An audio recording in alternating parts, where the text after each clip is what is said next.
हरे कृष्णा कृष्णा कृष्णा हरे हरे, हरे राम राम राम हरे हरे। श्री बृहद भागवतामृतम द्वितीय खंड छठा अध्याय। हम लोग सुन रहे थे श्री स्वरूप जी ने गोलोक में चलने वाली लीलाओं के विषय में वर्णन किया। मातुर ब्राह्मण को कि ये लीलाएं सब नित्य चलती रहती हैं और भगवान की सेवा करने के लिए समय समय पर अपने आप ही प्रकट हो जाती हैं। इन सब चीजों को समझना बुद्धि के बस की बात नहीं है। ये जितना भी ये छठा अध्याय, ये सारा गोलोक का वर्णन है, हमारी बुद्धि वहां तक कभी भी पहुंच नहीं सकती। इयं ते कथिता ब्रह्मण गोलोकस्य विलक्षणा महात्म्य माधुरी धारा प्रांत काष्ठा ही सर्वतः। हे ब्राह्मण, इयं ते कथिता, इस प्रकार से मैंने गोलोकस्य विलक्षणा, गोलोक का विलक्षण अद्भुत महिमा का वर्णन तुम्हारे सामने किया। महात्म्य माधुरी धारा प्रांत काष्ठा, जो गोलोक की महिमा माधुरी है वो चरम सीमा है, उसके ऊपर में और कुछ भी नहीं है। वो सारी की सारी बातों का मैंने तुमको वर्णन किया है, क्योंकि पहले ही बता चुके हैं कि वैकुंठ, अयोध्या, द्वारका, इस सबसे भी वहां की महिमा बहुत अधिक है। कितनी अधिक है अभी ये भी और विशेष रूप से बताएंगे। श्री मातुर्वाच, मातुर ब्राह्मण ने कहा, कृष्णे मधुपुरीं याते वसेत कुत्र भवान कथम यह चिरात तत्पदम प्राप्त प्रयत्न तदाशया। अच्छा स्वरूप जी, एक बात बताइए, कृष्ण मधुपुरी में जाते, जब कृष्ण मथुरा चले जाते हैं बीच बीच में, वसेत कुत्र भगवान कथम, तब आप कहाँ पे रहते हो? तो मथुरा का वर्णन कर रहे थे ना कि मथुरा गए, वहां पर ऐसा हुआ, ये हुआ, वो हुआ। तो उस समय आप कहाँ पे रहते हो? आप भी कृष्ण के साथ में मथुरा चले जाते हो या ब्रज में ही रहते हो? यह चिरात तत्पदम प्राप्त प्रयत्न ही, क्योंकि वो जो गोलोक का पद था आपने बड़ी मुश्किल से बहुत लंबे समय के बाद में प्राप्त किया, तो उसको प्राप्त करने के बाद में फिर से वहां मथुरा चले जाते हैं क्या, या फिर उसी पद को नहीं छोड़ते, वहीं पर रह जाते हैं? इस प्रकार से मातुर ब्राह्मण के मन में प्रश्न है। उस समय गोप कुमार मथुरा या ब्रज, इन दोनों स्थानों में से किस स्थान पर थे, इसके लिए मातुर ब्राह्मण जिज्ञासा कर रहे हैं कि आपने ब्रजभूमि से संबंधित भगवान गोपाल देव के निरंतर दर्शन और उनके साथ लीला सुख अनुभव करने के लिए बहुत प्रयत्न किए, तब जाकर के वो लोग गोलोक प्राप्त हुआ था। भगवान कृष्ण के द्वारा ब्रजभूमि में सदा सर्वदा लीला करने के कारण उनके लिए कभी भी उस स्थान का परित्याग करना संभव नहीं है। तो जब कृष्ण नहीं जाते तो आप भी वहीं रहते होगे, ये तो समझ में आता है। लेकिन जब कृष्ण मथुरा चले जाते हैं तो फिर आप उनका त्याग कैसे करोगे, कृष्ण का? तो आप भी क्या मथुरा चले जाते थे? क्योंकि आपके लिए दोनों स्थानों पर एक साथ रहना तो संभव नहीं है। अतएव श्री कृष्ण ने जब तक मथुरा में वास किया था, तब आपने कहां और कैसे वास किया, ये उनका प्रश्न है ब्राह्मण का।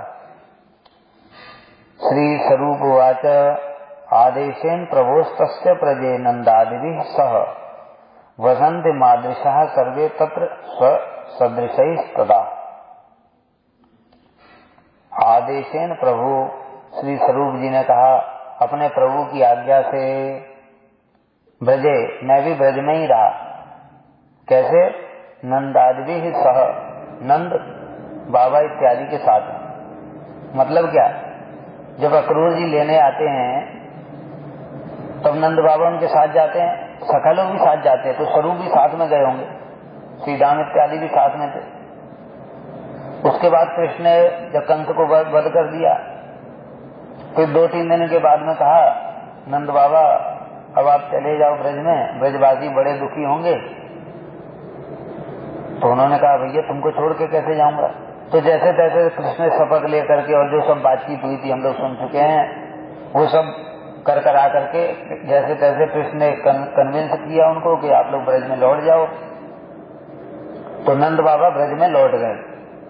तो जैसे नंद बाबा ब्रज में लौट गए उसी प्रकार से स्वरूप और अन्य अन्य सब गोप भी ब्रज में लौट गए। तो फिर जब तक कृष्ण नहीं आए, मथुरा में रहे, तब तक ये लोग ब्रज में ही रहे कृष्ण की आज्ञा से। क्यों? उस ब्रज में ही अपने जैसे भाव वाले नंदराज आदि के साथ, अपने जैसे भाव वाले मतलब वात्सल्य भाव है नंद बाबा का तो, और इनका तो सख्य भाव है। अपने भाव वाले क्यों कह रहे हैं फिर? लौकिक सदुबंधुवद भाव वो वहां पे नहीं मिलेगा मथुरा में, इसलिए कह रहे हैं अपने जैसे भाव वाले के साथ। 3 श्लोकों में इस बात का उत्तर दे रहे हैं। मेरी तरह से जो भजन साधन करके उस गोलोक में पहुंचे हैं, हम लोग भी उसमें जाएंगे। वे सदा उस ब्रज में ही वास करते हैं। कहते हैं अरे कृष्ण को छोड़ करके मथुरा में आप लोग ब्रज में कैसे रहते हैं? किस लिए? क्योंकि भगवान के आदेश बसता। पहली बात, भगवान ने ऐसा ही आदेश दिया था कि तुम लोग ब्रज में लौट जाओ। दूसरा, अपने भाव के अनुरूप श्री नंद राज आदि ब्रजवासियों के साथ ब्रज में ही रहो। अपने भाव के अनुरूप मतलब तुम कृष्ण को सखा मानोगे, अपना प्रियतम मानोगे, अपना पुत्र मानोगे, अपना प्रेमी मानोगे। ये सब भाव ये केवल ब्रज में ही रहेगा, मथुरा में ये भाव नहीं रहेगा। वहां पर ऐश्वर्य भाव आ जाएगा, मतलब प्रभु ऐसे करके बातें करेंगे तो फिर भाव भंग हो जाएगा ना। भाई हमारा कोई दोस्त है और उसको कोई प्रभु प्रभु बोल रहा है तो कुछ दिनों के बाद हमारे मन में भी आएगा प्रभु बोले इनको। सब लोग तो इनको प्रणाम करते हैं, प्रभु बोलते हैं, इनकी स्तुति करते हैं, देवता भी आ करके नाक रगड़ के जाते हैं और हम इनको गले लगा रहे हैं। तो भाव भंग हो जाएगा कि नहीं? रसाभास हो जाएगा। इसलिए अपने भाव के अनुरूप नंदराज आदि ब्रजवासियों के साथ ब्रज में ही रहो, अन्यथा मथुरा में विजाति भाव वाले व्यक्तियों के संग से तुम्हारा मन दुखी हो जाएगा, क्योंकि वो कृष्ण को इतना प्रेम भी नहीं कर पाएंगे। अर्थात वहां तुम्हारे विशेष भाव की वृद्धि नहीं होगी। जैसे सख्य भाव है, कृष्ण उनके साथ गले मिले, इस प्रकार से मथुरा में कहां गले मिलेंगे? उन्होंने तो आते ही कंस को मार दिया। वह कंस तो साधारण थोड़ी था। कंस कौन था? महाभयंकर, देवता भी डरते थे। उसने केसी, अगासुर, बकासुर, पूतना और जितने सब राजा हैं सब उनको परास्त कर करके अपने साथ मिला लिया था। सबको परास्त, विश्व विजय किया था। उसकी पढ़ो विश्व विजय दिग्विजय की कथा, सबको हरा दिया था उसने। ये सारे असुरों को हराया था, तभी तो सब उसके अधीन में रहते थे। और एक 10 साल का बच्चा उसको मार देगा तो उसके प्रति कैसी लोगों की भावना रहेगी? यही भगवान है, आकाशवाणी हुई थी इसी के लिए तो भगवान है।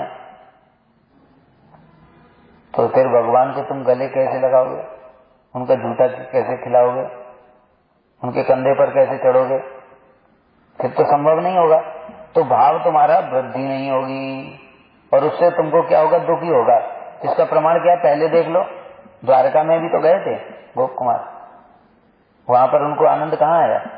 अयोध्या में गए थे, वहां भी उनको कहाँ आनंद आया? वैकुंठ में भी गए थे, वहां भी कहाँ आनंद आया? क्यों? यही सब तो हो रहा था वहां।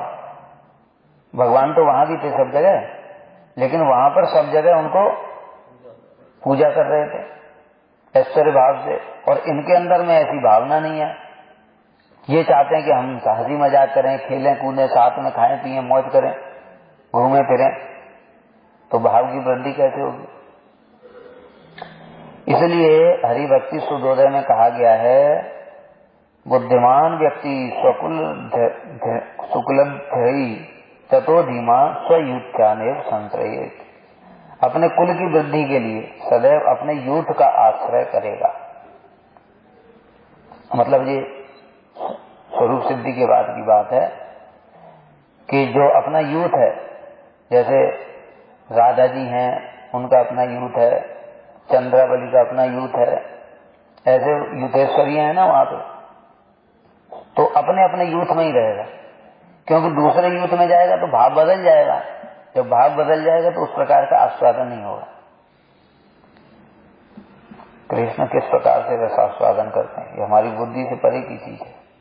तो वहां पर कितने कितने यूथ, लाखों लाखों यूथ हैं, सब अपने अपने यूथ में रहेंगे, क्योंकि उस यूथ में उनका अपना एक मूड है स्पेशल। जैसे हम लोगों के गुरुवर्ग हैं जो वो रूपानुग बनना चाहते हैं, रूप मंजरी के ही अनुगत्य में रहेंगे। मंजरियां तो और भी हैं, लेकिन जो रूप मंजरी का जो वैशिष्ट है हमको वही चाहिए। अन्य अन्य मंजरियों का भी वैशिष्ट होगा, वो भी सेवा करती हैं, लेकिन हमको तो यही चाहिए। ये स्पेशलिटी है, और उसी में रहने से ही फिर अपने भाव के अनुसार ही वो सेवा भी होती है। तल्लोकस्य स्वभावो एवं कृष्ण संगम विनापि भवे तत्रैव तिष्ठासा न चिकीर्षा न कस्यति। उस गोलोक का स्वभाव ही ऐसा है कि कृष्ण संग के बिना भी ब्रज में रहने की इच्छा होती है। ये बड़ी अद्भुत बात है। ये बताए ना, कोई कुछ चीज समझ में नहीं आई। क्यों? क्योंकि भाई जहां भगवान रहेंगे वहीं रहेंगे हम भी, ऐसा सोचना चाहिए। कहते नहीं नहीं ऐसा नहीं। वो ब्रज की ऐसी महिमा है कि बिना कृष्ण के भी ब्रज छोड़ने की इच्छा नहीं होती है, ऐसी उस ब्रज की महिमा है। क्योंकि उसमें जिस प्रकार का प्रेम है कृष्ण के प्रति वो अन्य कहीं पर दिखाई नहीं देगा। तो फिर लगेगा यार यहां रहने से भी क्या फायदा कृष्ण के साथ में, वो आनंद उल्लास तो हो ही नहीं रहा है। इससे तो वहीं पर ठीक था। विरह में भी सब ब्रजवासी एक जैसा ही कृष्ण को प्रेम करते हैं, उनके प्रति कितना अद्भुत प्रेम है, उसको देखकर ही हृदय में दूसरों का भी प्रेम उमड़ जाता है। और यहां पर वैसा प्रेम ही नहीं है तो रहने से भी कुछ फायदा नहीं हो रहा है, इस प्रकार से सोचेगा। इसलिए किसी दूसरे स्थान पर जाने की इच्छा तक नहीं होती है। इसलिए तो ब्रजवासी नहीं जाते हैं मथुरा में, नहीं तो उनको जाने में क्या असुविधा है, वो तो पास में ही है।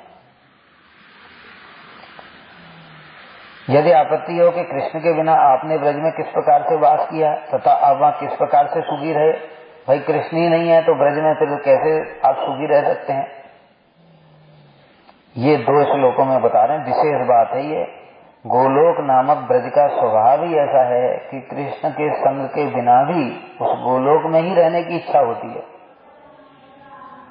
चाहे कृष्ण रहें या ना रहें, कृष्ण कहीं ऐसे किसी काम से इधर उधर चले भी जाते हैं तो भी ब्रजवासी उस स्थान को छोड़ करके कृष्ण के साथ साथ नहीं जाते, क्योंकि किसी भी दूसरे स्थान पर जाने की इच्छा तक भी नहीं होती कि हम मथुरा में जाकर के मिल आए। इसलिए तो रघुनाथ दास गोस्वामी ने प्रार्थना किया, क्या आशा भरई अमृत सिंधुमयी कथनचित कालो मयाति गमिता किल सांप्रति ही, ये वाला वो जो स्वनियम दशकम में कह रहे हैं, स्वनियम दशकम में ये बात कह रहे हैं कि मान लो कृष्ण ने कहा अरे रघुनाथ तुम इतने व्याकुल क्यों हो मेरे दर्शन के लिए, मैं तो द्वारका में हूं, तुम यहां द्वारका में आकर के मेरे दर्शन कर लो। तो रघुनाथ दास कह रहे हैं आपको प्रणाम है, हम द्वारका में नहीं जाएंगे, क्योंकि वहां जाकर के हमको क्या लाभ होगा। दूसरी ओर इस ब्रज में पड़े रहकर ही जो यहाँ पर जो निम्न जाति के लोग हैं उनके यहाँ आकर उनके झूठे टुकड़े, ब्रजवासियों के झूठे टुकड़े मिल जाएं, उसी में खा करके जीवन यापन कर करके ब्रज में ही पड़े रहेंगे। ये प्रार्थना क्यों कर रहे हैं? यही तो भाव है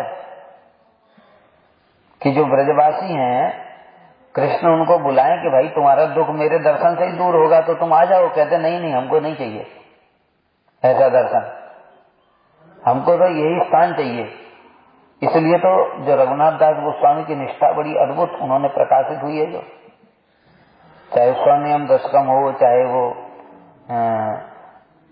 जो है विलाप कुसुमांजलि हो, इन सब में क्या है, यही सब उनकी अद्भुत निष्ठा राधा जी के चरणों में।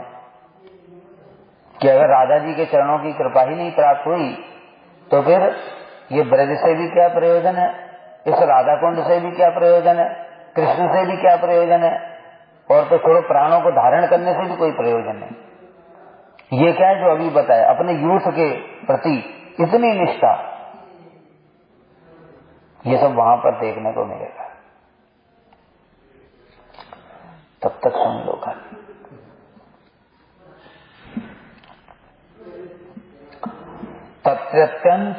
तत्रत्यम यच्च तद्दुखम तत्सर्व सुखम मूर्धसु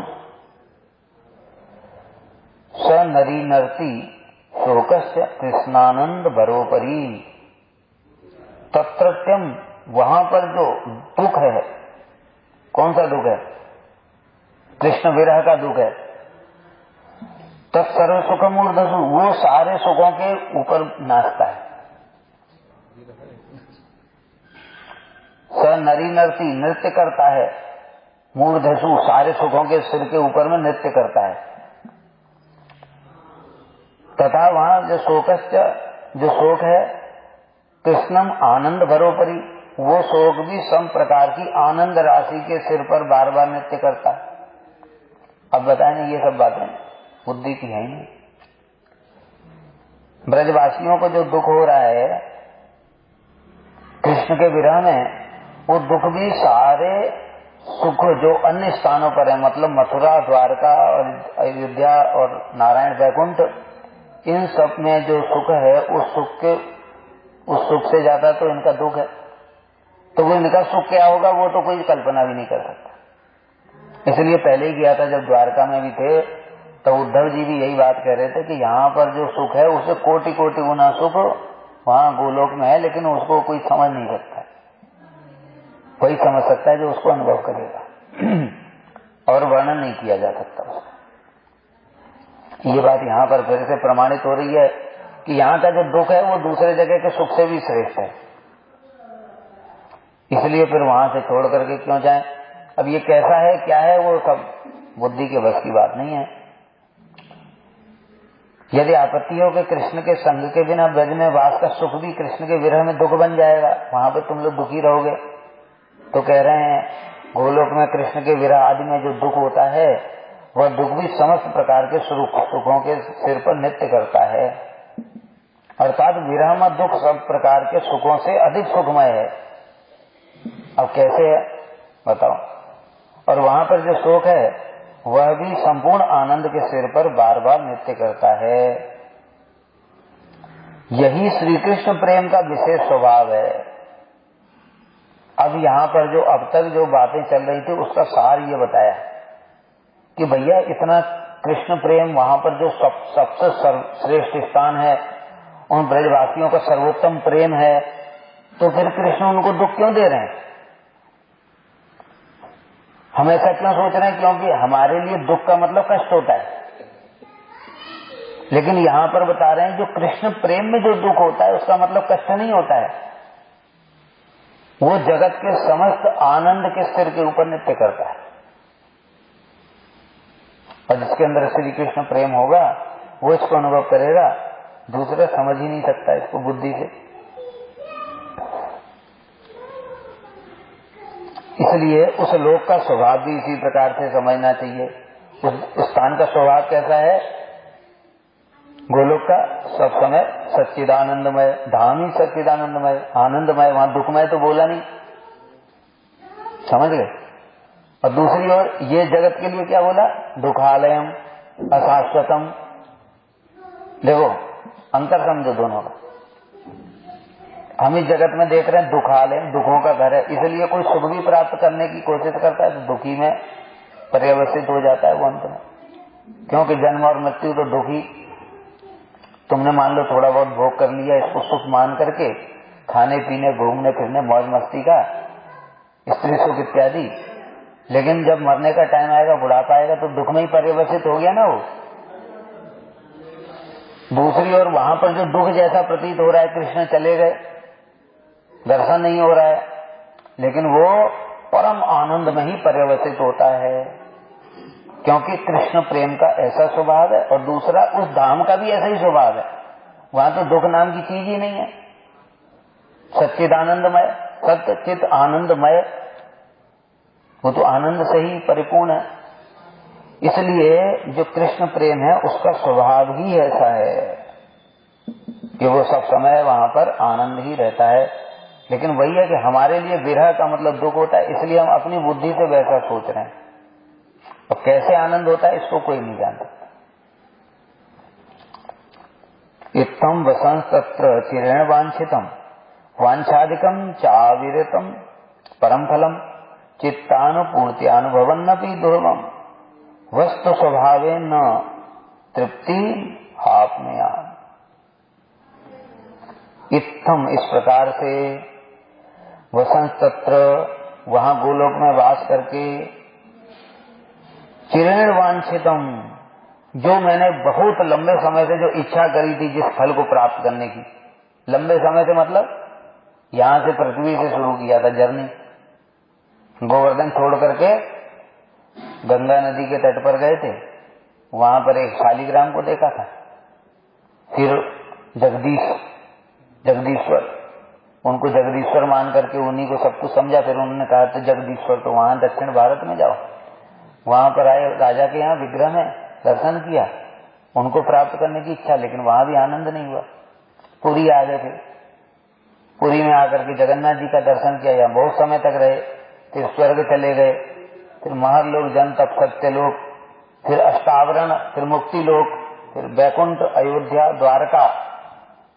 इतना बहुत लंबे समय से जो इच्छा होती थी मन में, क्या मैं गोपाल के साथ में खेलूं, बातचीत करूं, हास परिहास करूं, ये सब, इस प्रकार से गोलोक में वास करके बहुत समय के वांछित फल को नहीं, बल्कि वांछादिकम चाविरतम, इच्छा से भी अधिक प्राप्त कर लिया। मतलब इतना मैंने नहीं सोचा था कि वहां पर इतना आनंद होगा। मैं तो सिंपल सोचता था कि बस थोड़ा कृष्ण के साथ में हंसी मजाक बातचीत, ऐसे गले लगाए मुझे, ऐसे इतना ही सोचा था। इससे बहुत अधिक, जैसे बताया ना कि कैसे कृष्ण अपनी बंसी पकड़ा लेते हैं, कैसे अपने प्लेट से मनोहर लड्डू उठा करके उनको दे देते हैं, ये सब थोड़ी उन्होंने सोचा था। तो इसलिए वांछा से भी, और भी बहुत सारी लीलाएं हैं जो यहाँ पर वर्णन नहीं है, वो सब भी मैंने उस फल को प्राप्त किया। यद्यपि उस फल को मैंने निरंतर चित्त भरकर अनुभव किया था। अब वहां पर रहते हैं स्वरूप जी तो कृष्ण के साथ में, जाते ही उनका इतना बढ़िया वेलकम, कृष्ण उनको पूरे समूह में से निकल करके लेकर के दौड़ करके आए, उनको गले से लगा लिया, खुद ही मूर्छित होकर के गिर पड़े प्रेम में। तो इसलिए चित्त भर भर करके पान किया, तथापि उस वस्तु के स्वभाव से, वस्तु स्वभाव है, उस वस्तु का स्वभाव ही है। किस वस्तु का? कृष्ण प्रेम का। क्या स्वभाव है? न तृप्तिम आत्मयाम, कभी तृप्ति नहीं होती। कि तृप्ति नहीं होती इस कारण से ही तो वहां आनंद बढ़ता है भाई। जैसी तृप्ति हो जाती तो आनंद कम होना शुरू हो जाता है ना। जैसे मान लो तुमने रसमलाई खाई, एक खाई, ठीक है, तृप्ति नहीं हुई, एक और मिल जाए, एक और मिल गई, अभी तृप्ति नहीं हुई, 5 खा लिया, अब पेट में भी तृप्ति हुई और जीवा में भी तृप्ति हुई। अब जब 6ठी आई तो कंसिस्टेंट, मत थोड़ा सा चलो खा लेता हूं, अच्छा तो लग ही रहा है, थोड़ा सा पेट में जगह भी है, एक और खा लेता हूं, 6 हो गया। अब वो तुमने थोड़ा जबरदस्ती खाया, अब 7वीं आई, जब अब पूरा तृप्त, पेट भी तृप्त हो गया, जीवा भी तृप्त हो गई और मुंह में इतना मीठा खा करके अजीब सा हो गया है। अब 8वीं आई तब, क्योंकि वो तृप्ति से ऊपर निकल गया, तृप्ति हो चुकी है। जब तृप्ति हो चुकी, अब और मिलेगा तो नहीं, बस अब नहीं होगा कि नहीं। तो ये इस जगत में तृप्ति ऐसे, क्योंकि इंद्रियों की सीमा है, जो जड़ इंद्रियां इनकी सीमा है, सीमा के कारण एक स्थान पर जाकर तृप्ति हो जाती है, और वो तृप्ति होने के बाद में फिर वहां से सुख घटना शुरू हो जाता है। अब दसवीं आई तब, अब वो सुख दुख में कन्वर्ट हो गया, क्यों? खाते ही उल्टी सी आने लगेगी, और अगर उल्टी आ गई तो वो सारा बाहर, और जो सुख था वो दुख में पूर्ण रूप से परिवर्तित हो गया। हुआ कि नहीं हुआ? अब देखो कृष्ण प्रेम का कैसा स्वभाव है। कृष्ण प्रेम चिन्मय, वहां पर जो जीव है वो भी सब चिन्मय, और कृष्ण प्रेम में तृप्ति नहीं होती है। अब वो प्रेम बढ़ रहा है, और उन इंद्रियों की कैपेसिटी भी है, इसलिए हम इस शरीर में प्रेम धारण नहीं कर सकते, क्योंकि प्रेम तो बढ़ता जाता है, और इंद्रियां ये हमारी लिमिटेड है। जब बढ़ेगा तो ये लिमिटेड इंद्रियों का क्या होगा? तो बढ़ जाएंगी। इसलिए इस शरीर में हम प्रेम अवस्था तक नहीं जा सकते, फिर एक दूसरा शरीर मिलता है, और चिन्मय शरीर होता है। उस शरीर में भी ये कैपेसिटी होती है कि वो जो अतृप्ति वाली चीज है, मतलब जो बढ़ रहा है, तो उस चीज को धारण कर ले जाए। जैसे महाप्रभु का देखो उदाहरण, अब प्रेम बढ़ रहा है, और बढ़ते बढ़ते कैसा हो गया? शरीर में विकार हो गए, विकार हो गए तो कछुए जैसा हो गया। अब कछुए जैसा हो गया तो फिर अगर ये जड़ शरीर होगा, एक बार कछुए जैसा हो गया, फिर क्या होगा? ऐसे ही रहेगा, ऑपरेशन करने पड़ेंगे। लेकिन वो शरीर कैसा है? फिर से वैसा ही हो गया, फिर शरीर कभी 12 हाथ का हो गया, जॉइंट खुल गए सारे, और फिर से वैसा ही हो गया। तो इसी प्रकार से वहां जो गोलोक में और भी जो परिकर हैं, उन सबके शरीर भी ऐसे चिन्ह होते हैं, उनके अंदर सात्विक विकार प्रकट होते हैं। विकार प्रकट होकर के वो शरीर में भी इतनी शक्ति है कि वो धारण करते चले जाते हैं, अन्यथा इतने विरह को भी धारण नहीं कर पाएंगे। ये इतना जो विरह उनके शरीर में होता है, वो हमारे शरीर में उसका एक अंश भी हो गया तो ये शरीर मर जाएगा, जल जाएगा, ये शरीर में धारण शक्ति नहीं है। इसलिए कृष्ण प्रेम का स्वभाव है कि वो कभी तृप्ति नहीं होती है, और उस शरीर का भी ऐसा स्वभाव है कि वो तृप्ति मतलब बढ़ता ही जा रहा है, बढ़ता ही जा रहा है, बढ़ता ही जा रहा है। शरीर भी उसको धारण करने में समर्थ भी है, इसलिए उस फल को आस्वादन करने की इच्छा दूर नहीं हो रही, इसलिए कभी भी वहां से जी नहीं भरता। और उसके भी और ऊपर की जो स्थिति आती अनुराग की, तो वहां पर क्या हो जाता है? इतनी अतृप्ति होती है कि सब समय वो नवनवायमान ही प्रतीत होता है। इसलिए जब सब समय नया नया लग रहा है, जैसे बताया, एक तुमने रसमलाई खाई, बहुत आनंद आया, तो दूसरी खाई और ज्यादा आनंद हुआ, अब 10वीं खाई तो और आनंद बढ़ रहा है। अब क्या करोगे तुम? छोड़ोगे? लेकिन वो किस शरीर में? इस शरीर में थोड़ी, इसकी तो लिमिट है, पेट की भी लिमिट है, इंद्री की भी लिमिट है, उल्टी आ जाएगी 10 के बाद, लेकिन वो बढ़ता ही जा रहा है, बढ़ता ही जा रहा है, बढ़ता ही जा रहा है, तो खाता ही जाएगा वो ना। वहाँ अनलिमिटेड है। और अगर यदि कम आनंद भी होता है क्या? बहुत आनंद अनुभव हो गया, वहां पर अनंत है, सब कुछ, सब कुछ इनफाइनाइट है, वो चित्त जगत भी अनंत है। वहां पर बस ये समझो कि तारतम्य, इसलिए शब्द प्रयोग किया जाता है। तारतम्य का मतलब क्या? ये समुद्र है, अनंत है, हिंद महासागर भी अनंत है, प्रशांत महासागर भी अनंत है, लेकिन तारतम्य है कि ये थोड़ा बड़ा है। अब बड़ा क्या है? वो आपस में बड़ा है, समझ गए? लेकिन वैसे दूसरे किसी सोर्स से तुलना करो तो अनंत है। उसी प्रकार से ही वहां पर समझना पड़ेगा। राधा जी को जो सुख हो रहा है वो दूसरों को नहीं हो सकता है, लेकिन दूसरों का सुख भी अनंत है। जो दूसरी गोपियों को भी सुख होगा वो भी अनंत है।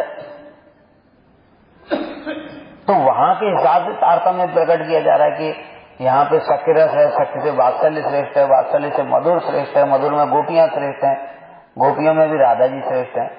और चंद्रावली को जो सुख प्राप्त होगा वो कैसा है? वो भी अनंत है, लेकिन राधा जी को सबसे अधिक होगा। अब सबसे अधिक जो बोला वो किस लिए बोला? हमारी जड़ बुद्धि के हिसाब से वो सोचा कि अच्छा इनका ज्यादा है, ऐसा नहीं है। जैसे यहाँ पे हमने किसी ने 5 रसगुल्ला खाया, इससे अच्छा ये वाला ज्यादा शक्तिशाली, इसे 10 खा सकता है, वैसा नहीं है वो। वहां पर क्या है, पहला भी अनंत खा सकता है, दूसरा भी अनंत खा सकता है, ऐसा है। इसलिए वहां पर ये तुलना, यहाँ जड़ जगत वाली तुलना नहीं है। सबको ही अनंत सुख है, यहाँ तक कि वैकुंठ के पार्षदों का सुख भी अनंत है, क्योंकि उनके अंदर भी प्रेम है और प्रेम का स्वभाव ही है, प्रेम की कोई सीमा नहीं है। लेकिन यहाँ पर क्या है, वो बढ़ता ही चला जाता है निरंतर, ये बड़ा विशेष है। इसलिए उस फल को आस्वादन करने की इच्छा दूर नहीं हो रही है। अतो ब्रज स्त्री कुच कुंकुमाचितम मनोरमम तत्पद पंकजद्वयम कदापि केनापि निजेन्द्रियादिना न हातुमीशे लवलेशम अप्यहम। इसलिए मैं ब्रज स्त्रियों के कुछ कुंकुम से रंजित उनके मनोरम युगल चरण कमलों को अपनी इंद्रियों आज से कभी भी लव मात्र काल के लिए, लेश के लिए भी त्याग करने में समर्थ नहीं हूं। मतलब क्या, वहां पर जो सुख है और जो महिमा है वो बताया। ब्रजवासियों की सबकी एक घास पता की, लता पता की भी इतनी महिमा है, क्योंकि वो घास भी, पेड़ भी बताए ना, कृष्ण के विरह में सूख गए थे, तो उन सबके अंदर भी इतना प्रेम है। और उन सब में फिर सखाओं की, और फिर नंद बाबा और ये यशोदा जी की, उसके बाद में फिर उन्होंने गोपियों की महिमा वर्णन की थी, पहले जा चुका है कि उन गोपियों के विरह के बारे में मैं क्या बताऊं, उनकी तो कैसी कैसी दशा हो गई थी। इसलिए अब यहाँ पर कह रहे हैं कि जो वहां पर जो इस प्रकार से प्रेम है वो निरंतर बढ़ता ही चला जाता है।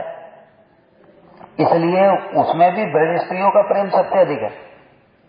इसलिए उनके चरण कमलों को अपनी इंद्रियों आदि से भी मैं कभी भी लेस मात्र के लिए त्याग करने में समर्थ नहीं हूं। मतलब जो ब्रज देवियों की जो महिमा है वो मेरे हृदय से कभी भी नहीं निकल सकती। जैसे उद्धव जी के हृदय में बैठ गई थी, उद्धव जी ने जब दर्शन किया था गोपियों का और राधा जी का, तो उनके हृदय में वो उनकी महिमा नित्य काल के लिए बैठ गई। नित्य काल के लिए बैठ गई मतलब कभी भी नहीं भूल सकते वो। इसलिए अब जब ये गोप कुमार वाली बात चल रही थी, नारद जी से बात चल रही थी, तो उन्होंने क्या कहा कि ब्रज में जाने से पहले मैं सोचता था कि मैं बड़ा सौभाग्यशाली हूँ, कृष्ण की कृपा का पात्र हूँ, लेकिन जब ब्रज में गया तब मेरा ये भ्रम दूर हो गया। और उनकी सबसे अधिक कृपा का पात्र कौन है? ये गोपियां। और फिर उन्होंने गोपियों की स्तुति की। इसी प्रकार से अब ये उद्धव जी तो कभी जाते हैं ब्रज में, कभी जाते हैं ना, कभी कभी, लेकिन वो ये तो गोप कुमार तो साथ में ही रहते हैं, रोज ही देखते हैं। इन्होंने तो स्नान लीला भी देखी थी, समझ में आ रही बात? तो फिर इनको कितना हृदय में इनकी महिमा पता होगी। और फिर ये ब्रज के ही है, इनका प्रेम भी उद्धव जी से बहुत ज्यादा है, तो इसलिए इनके हृदय में किस प्रकार की गोपियों की महिमा होगी वो कोई भी नहीं समझ सकता। इसलिए स्वयं ही कह रहे हैं कि उनके चरण कमलों को अपने इंद्रियों यानी शब्द बिना उनकी महिमा गान किए मैं रह नहीं सकता। अंग अपने हृदय से मैं कभी भी उनको निकाल नहीं सकता। मतलब वो सब समय मेरे हृदय में जो उनकी महिमा है वो सब समय ही विराजमान है। इस प्रकार से कह रहे हैं। तस्यापि यो दीनतरे जनेऽस्मिन् माधुर्निष्ठाप्त कृपा प्रसादः अन्यै असंभाव्यतया न वक्तुं कुत्रापि युज्येत तथापि अनुक्तः। तस्यापि ऐसा होने पर भी यो दीनतरे जनेऽस्मिन्, श्री कृष्ण ने मुझ जैसे अत्यंत दीन व्यक्ति पर माधुर्य निष्ठाप्त कृपा प्रसाद, माधुर्य की चरम सीमा के अनुभव रूपी जिस महान कृपा को अर्पण किया है। मतलब मैं इतना दीनहीनता कहाँ पड़ा हुआ था, इसलिए दीनता रहती है। जो शुद्ध भक्त होते हैं उनमें क्यों दीनता रहती है? क्योंकि देख रहे हैं वो कि मैं कहाँ यहाँ पड़ा हुआ था, गोवर्धन में बच्चों के साथ खेलता कूदता रहता था, और कहाँ मुझे वो माधुर्य, क्योंकि सब कुछ अनुभव किया ना उन्होंने सारे लोगों में जा करके, तो कहाँ वो माधुर्य की चरम सीमा को उन्होंने आस्वादन करा दिया। अरे उसको तो कोई प्राप्त ही नहीं कर सकता। उद्धव जी जैसे तो प्रार्थना करके दूर बैठ जाते हैं और घास बन जाते हैं, और वो मुझे आस्वादन करा दिया। ओहो, इसलिए कह रहा मुझ जैसे दीन पर जो कृपा का वर्षण किया, अन्य किसी व्यक्ति के लिए उसको धारण करना भी असंभव है, क्योंकि कृपा का अनुभव जो कर रहा है वही तो समझ पाएगा। यहां तक कि उद्धव जी भी इसको धारण नहीं कर सकते। उन्होंने किसको कृपा मान लिया? जो देख लिया उसी को कृपा मान लिया। भाई ये तो ये सब देखने के लिए भी दुर्लभ है। उद्धव जी जब ब्रज में गए हैं, उन्होंने जो राधा जी की महिमा देखी है, देखने के बाद कुछ बुद्धि ने काम ही नहीं किया कि भैया ये तो देखने के लिए भी इतनी दुर्लभ वस्तु है, कृष्ण ने मेरे ऊपर बड़ी कृपा की, तो कम से कम इसको दिखाई दिया। अनुभव के लिए तो मैं योग्य ही नहीं हूं। इसलिए तो गोपी बनने की इच्छा नहीं की उन्होंने, घास बनने की इच्छा करी। और ये तो साक्षात उनके सखा हैं, इनकी महिमा बहुत ज्यादा है उनसे, समझ गए। इसलिए जिस माधुर्य की चरम सीमा मतलब ब्रज में, ये कहने का तात्पर्य अनुभव रूपी, उसको कोई अनुभव भी नहीं कर सकता है। महान कृपा को अर्पण किया है, उसको धारण करना, दूसरों को समझना भी असंभव है। क्या बताया? मुश्किल नहीं बताया, असंभव है, क्योंकि वो वही समझ सकता है जो जिसको वो कृपा प्राप्त होगी। बस मतलब उद्धव जी भी नहीं समझ सकते, वो केवल देख करके अनुमान लगा सकते। क्या अनुमान? ये इससे श्रेष्ठ है, ये इससे ज्यादा है, ऐसा। इनकी महिमा बहुत अधिक है द्वारका वासियों से। यहां का तो गाय बछड़ा भी इतना प्रेम करता है। अरे तुम बताओ कि द्वारका में कोई जाकर के कृष्ण को चाट सकता है क्या? हैं? वहां पर जाएगा तो भी बात करने में भी डरेगा, हाथ जोड़ करके खड़ा रहेगा द्वारकाधीश बोल करके। और यहाँ पर गाय आई और बछड़ा आया और कृष्ण को ऐसे चाटे जा रहा है, ऐसे चाटे जा रहा है, जब तक इच्छा होगी चाटेगा। इसलिए उद्धव जी ने ये सब देखा था, तो उन्होंने बस इतना ही अनुभव किया कि ये इससे महिमा इनकी ज्यादा है, ये लोग कृपा पात्र अधिक हैं। अब अंदर में कैसी अनुभूति कर रहे हैं वो नहीं जानते उद्धव जी। यद्यपि उस अनुभव को कहीं पर व्यक्त करना उचित नहीं है, तथापि सुनो विशेष बात, अन्य असंभाव्यतया, ये जो बात मैं तुमको बता रहा हूं, ये व्यक्त करना कहीं पर भी नहीं करना चाहिए। तो भाई तुम मुझे क्यों व्यक्त कर रहे हो? मैं तो कहाँ या पृथ्वी पर पड़ा हुआ हूं, तुम वहां गोलोक से आकर के मुझे ये सब सुना रहे हो। इतनी बड़ी चीज वो भी। कुत्रापि तथापि अनुक्तः, तो किस लिए फिर किया? राधा जी की आज्ञा से, तुम्हारे कल्याण के लिए मैंने उसे बार बार वर्णन किया है। ये मुख्य बात है। श्री राधाज्ञया तदीय हितार्थमिति भावः, राधा जी का आदेश हुआ है, इसलिए तुमको मैंने ये वर्णन किया। नहीं तो ये तो वर्णन करना तो बिल्कुल असंभव है, कहीं बता ही नहीं सकते। कहाँ एक मातृ ब्राह्मण, एक वृद्ध जी यहाँ पे जो पड़ा हुआ है, और कहाँ वो गोलोक से आकर के गोलोक की बातें बता रहे उसको। यहाँ के व्यक्ति तो मतलब ज्यादा से ज्यादा यहाँ इस ब्रह्मांड की बातें सुन ले, ये भी बड़े सौभाग्य को समझेंगे अपने को। वह सत्य लोग में अच्छा ऐसा होता है। फिर बैकुंठ, फिर अयोध्या, फिर द्वारका, और फिर ब्रज, और ब्रज में भी इतनी गुड़ बातें, मधुर रस की सब, ये सब किसी के लिए भी सुनना भी असंभव है। लेकिन राधा जी बड़ी दयालु हैं, उन्होंने मुझे आज्ञा दी, इसलिए मैंने आकर के बताया। मातुगामी ने ऐसे क्या किया जो राधा जी का कृपा पात्र हो गए? वांछा कल्पतरुभ्यश्च कृपा सिन्धुभ्यैव च पतितानां पावनेभ्यो वैष्णवेभ्यो नमो नमः।